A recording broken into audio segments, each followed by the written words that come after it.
بسم اللہ الرحمن الرحیم۔ حضرت عائشہ رضی اللہ تعالیٰ عنہ سے روایت ہے کہ رسول اللہ صلی اللہ علیہ وآلہ وسلم رات کو 11 رکعتیں پڑھا کرتے تھے۔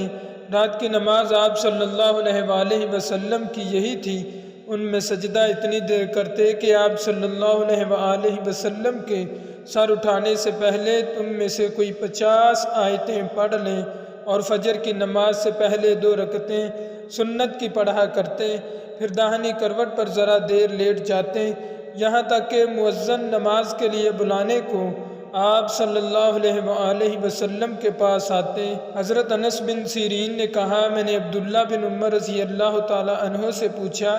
کیا تم سمجھتے ہو میں فجر کی سنتوں میں لمبی قرات کیا کروں؟ انہوں نے کہا، نبی کریم صلی اللہ علیہ وآلہ وسلم تو رات کی نماز تہجد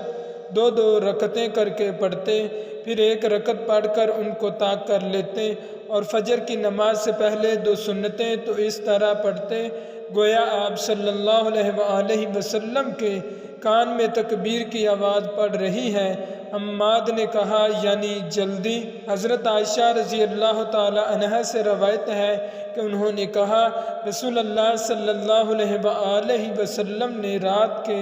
سب حصوں میں وتر پڑھا، اور آخر میں آپ صلی اللہ علیہ وآلہ وسلم کا وتر صبح کے قریب پہنچا۔ حضرت عائشہ رضی اللہ تعالی عنہ سے روایت ہے کہ انہوں نے کہا،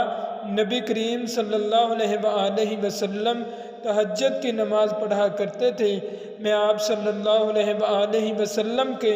بستر پر عرض میں لیٹی رہتی، جب آپ صلی اللہ علیہ وآلہ وسلم وتر پڑھنے لگتے تو مجھے بھی جگا دیتے، میں بھی وتر پڑھ لیتی۔ حضرت عبداللہ بن عمر رضی اللہ تعالی عنہ سے روایت ہے کہ انہوں نے کہا کہ نبی کریم صلی اللہ علیہ وآلہ وسلم نے فرمایا، وتر رات کی تمام نمازوں کے بعد پڑھا کرو۔